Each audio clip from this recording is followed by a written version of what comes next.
Aujourd'hui, mercredi 17 avril 2024,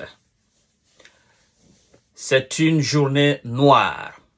Noire pour M. Zelensky, noire pour son pays, noire pour ses alliés. Parce que croyez-moi, aujourd'hui, la Russie a fait une triple frappe d'une des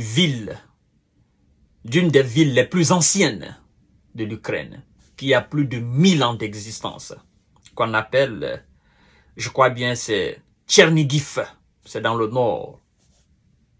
Vous savez, la fois dernière, la Russie a fait une opération double.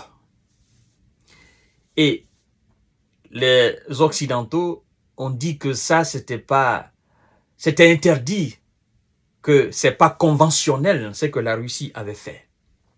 Double frappe, on appelle opération double frappe. C'est l'incarnation de la terreur, cette opération.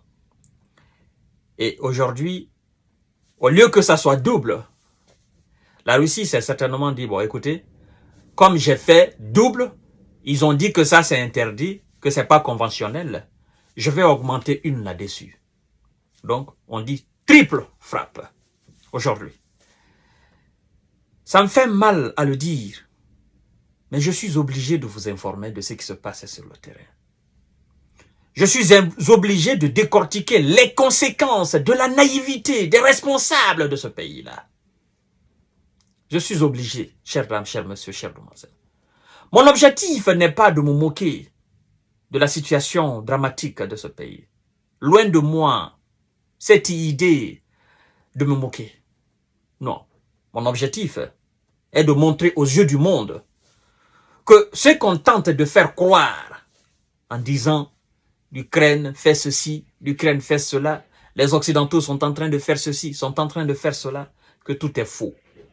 Et qu'en réalité, c'est lui qui domine sur le terrain. C'est les hommes de Vladimir Poutine.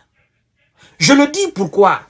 Je le dis parce que je veux que ceux qui sont en face admettent leur faiblesse et qu'ils s'apprêtent à négocier, à mettre un terme au supplice des jeunes Ukrainiens.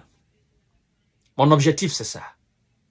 Alors, chères dames, chers messieurs, chères demoiselles, partagez la vidéo dans tous les groupes possibles. S'il vous plaît. Abonnez-vous sur cette page, activez la cloche de notification pour ne plus rater mes vidéos.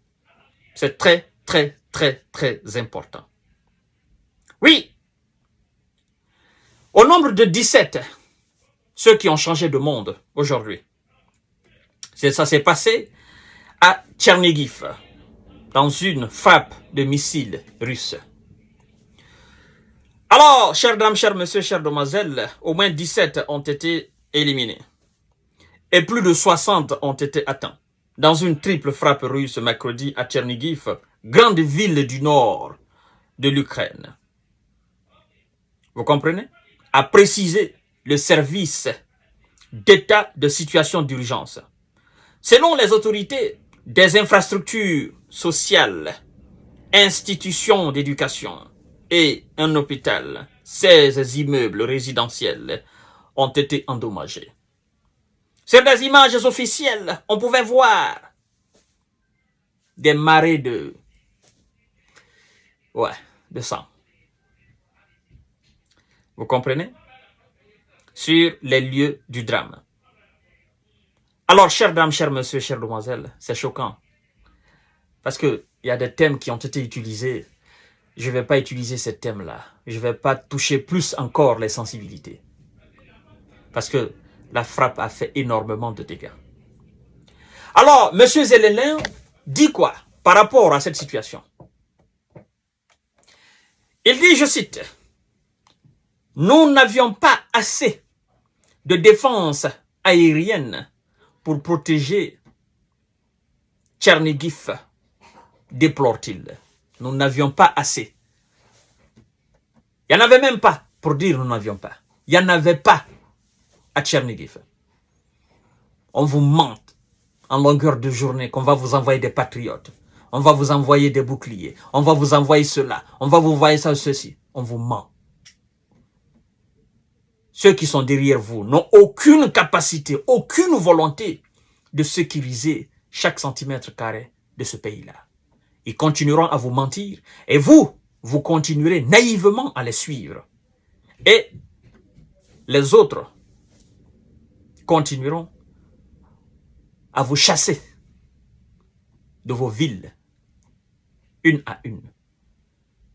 Vous allez battre en retraite, pas par pas.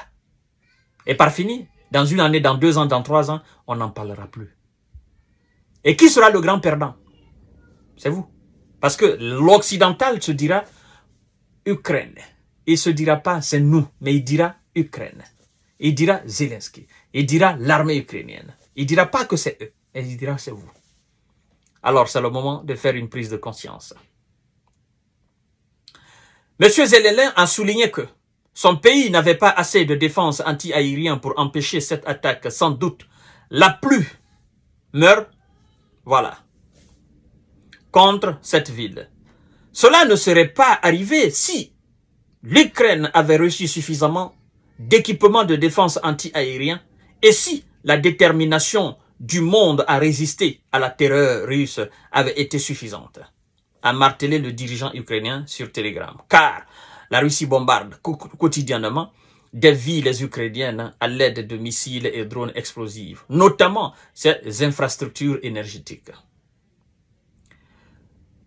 Chères dames, chers messieurs, chères demoiselles, ça ne va pas finir. Ça ne va pas finir en tant que ceux qui sont en face ne décident pas réellement ce qu'ils vont faire de ce pays-là. Zelensky a trop pleuré. Il a trop crié. Zelensky a cru qu'en réalité, si la situation venait à dépasser leur niveau, que les Occidentaux seraient là pour faire face à la Russie. C'est ce qu'il a cru. Et c'est ce qu'on a fait croire.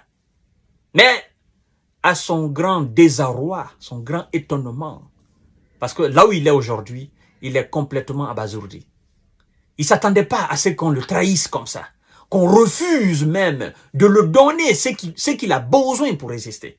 Même si on n'envoie pas l'armée de l'OTAN, mais du moins qu'on lui donne ce qu'il a besoin en temps réel et qu'on ne le donne pas en gouttelettes, mais aussi en contretemps. Il est étonné. Mais quand vous êtes étonné et que vous vous trouvez dans une situation de désarroi, dans une situation de désillusion totale, qu'est-ce que vous devez faire? À un moment donné, il faut faire une prise de conscience. La prise de conscience mettra une charge énorme sur vos alliés. Ceux qui veulent, naturellement, faire de votre pays un de leurs.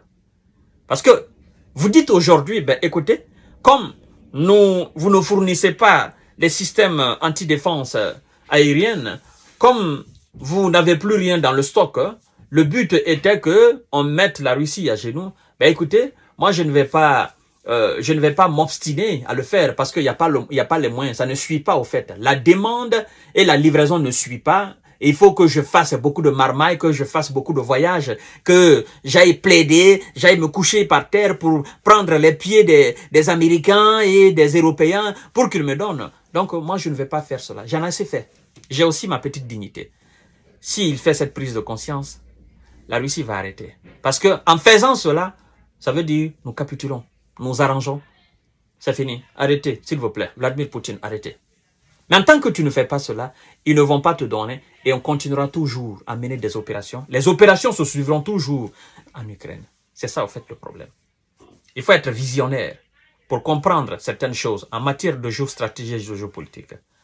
Je sais que dans l'ombre, on te ment, on t'appelle, on te dit non, il faut résister, il faut résister. Tu as un grand peuple, machin, machin, c'est faux. On est en train de te manipuler. Et tu te rendras compte, c'est le jour où on va te faire sauter. On va t'enlever à la tête de ce pays-là. À tout à l'heure pour notre série d'informations de décortiquage. Chères dames, chers messieurs, chères demoiselles, ce jour, mercredi, est un mercredi très noir.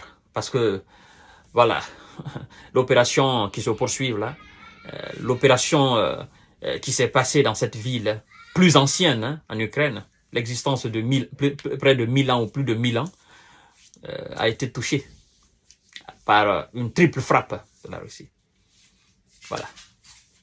À tout à l'heure. Merci beaucoup. Partagez la vidéo dans tous les groupes possibles.